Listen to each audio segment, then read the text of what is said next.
I think we all feel those feelings, different times in our lives. Like when I was a teenager, and my cousin told me that my grandmother told him not to hang around with me because I was no good and I was going to amount to nothing in life. And I was 15 years old when that happened. And to this day, that kind of still bothers me, because even though she was probably right at the time, just to know that she saw that's how she felt about me at that time, it still hurts. I guess I'll always feel that, but it's in the past. It doesn't define who I am now. But forgiveness. So I used to work I used to sell vacuum cleaners a long time ago, and I was the number one salesperson in our branch.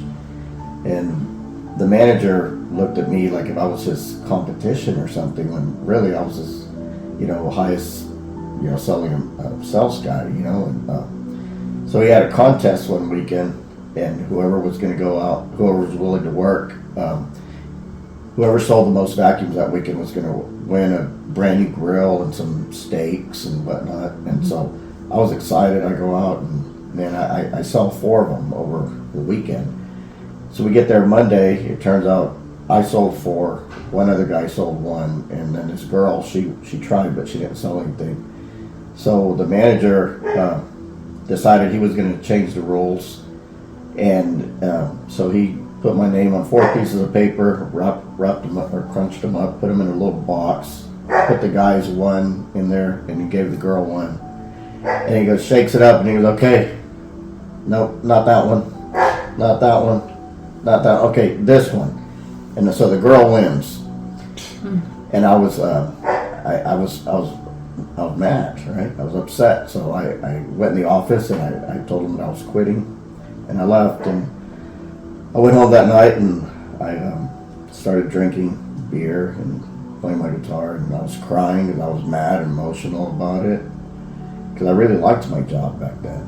And 2 or 3 nights later, I was still feeling these feelings of anger and all these thoughts going through my head day after day of just me punching this guy's lights out a few times, but then maybe by the day 4 or something of having such negative thoughts constantly consume me, I started having feelings of suicide. Like, this is awful, I hated the way I felt, maybe I just need to just end it. Well, then I heard a loud voice in my head say, forgive him. And I started laughing. I said, what? That's ridiculous. I ain't going to forgive that man.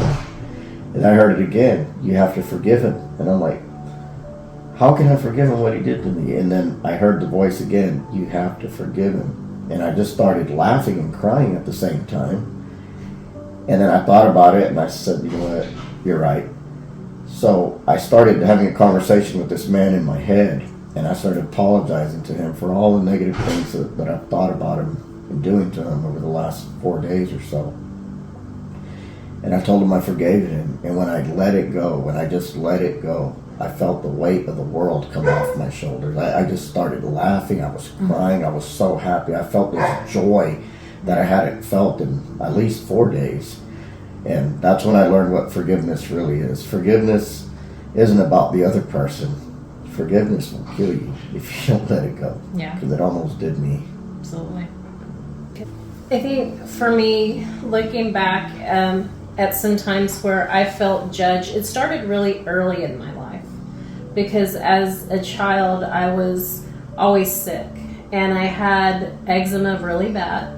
So my skin would crack, it would bleed. You could look at me and it would be like, what's wrong with her, And so, I missed a lot of school, and there were teachers who I guess thought that, well, she's just not going to school. One of the things that kept me sane as a child was reading. And my mom, I'll never forget, I was probably maybe 8, no more than 9 years old. And my mom took me to the library. And I'm there. I was having a really, first of all, I didn't even want to go because, I couldn't wear clothes that would cover up because it was on my arms, where my arms bent, the back of my legs, my neck. So I couldn't have anything over these open wounds because my clothing would stick. So I'm in shorts, short sleeve shirt. And I didn't even want to go in because I knew people were going to be looking at me. And so I went in as fast as I could, picked my books out, and my mom was standing in line to check my books out. And I'm like waiting in the corner by the door. But I will never forget this older lady. She probably, like I said, I was like 8 or 9. She was probably somebody's grandma. And she walked up to me and said, "How dare your mom let you out the house?" Because she could see there was something wrong with me, not knowing anything but other than what she saw. And so that was literally how I viewed myself as a child. My body, my skin is how I guess determined my self-worth. Like you were saying now, like you have to talk to yourself sometimes and say, that's not my identity. Like, I know who I am. And the Bible says it was beautifully and wonderfully made. And God made us just as we are. And it's hard because people will look at us and judge us by just the first look. It kind of breaks my heart sometimes because I feel like people can think they know who you are, but until they actually talk to you, they don't really know the essence of you. It prevents, I think, maybe sometimes certain relationships to happen because they think they know who you are and like, no, I don't want to associate with that. But they have no idea what that person has been through and what who they are, who they were then and who they are now, how they have grown and how they've matured and what they've overcome.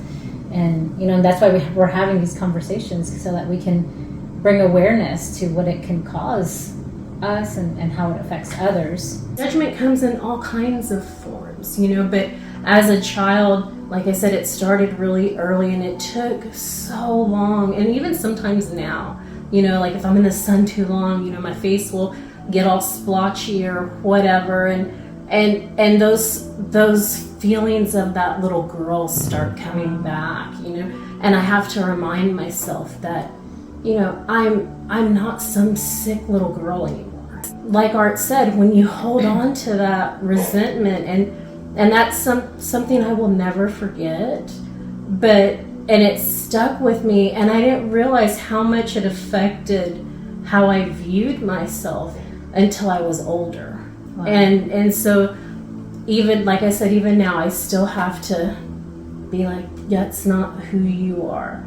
And I've had to learn to let go of those feelings that would come over me and forgive the people that back then would say things because of how I looked. It's crazy how when you walk through those times of being judged, you don't realize how important forgiveness is. To be able to forgive those that hurt. It's not even about verbalizing that forgiveness. It's about letting it go within yourself so you can have peace, so you can move on. I'm actually glad you brought that up because, earlier when we were having a conversation, I was thinking about something and it just kind of reminded me right now. Growing up, all my life, I would say, I know we're talking about judgment, but they put labels on me. That I was hot-headed, corajudo, he's gonna get upset, or whatever it was. And I feel like sometimes, and I'm talking about as a kid, like kind of what you were talking about, and those labels, those things stick to you for a long time. And kind of what Jessica said right now, it's just like when you guys were talking, that was coming to my mind too. Like sometimes people put labels on you, like Art, your grandma, like you, that lady, and other people, like Jessica, people at church, like me growing up. And I'm not even talking about church, just growing up, my own family putting labels on me. He's like that, he's like that. But at the end of it, I think it was a couple months ago where I was having a conversation with someone and I was like, I'm not gonna have that label anymore. That's not who I am. Like, maybe I was that person, maybe, but I'm working on myself. God's been working in my life. God's been removing things, and I'm not gonna. Because I used to be like, I'm always gonna have that label. They're always gonna see me like that, no matter if I haven't seen them in a year. Oh, he's like that. Oh, like, you know what? No, I'm not gonna carry that label anymore. I'm not that person. I'm not that person that I was 20 years ago or 10 years ago. And I think labels is kind of like judgment. You know, that they're judging you without even knowing who you are now. Because not only as a person, I've matured as a person, but spiritually I've matured, and yes, I think kind of like when you were talking about forgiving.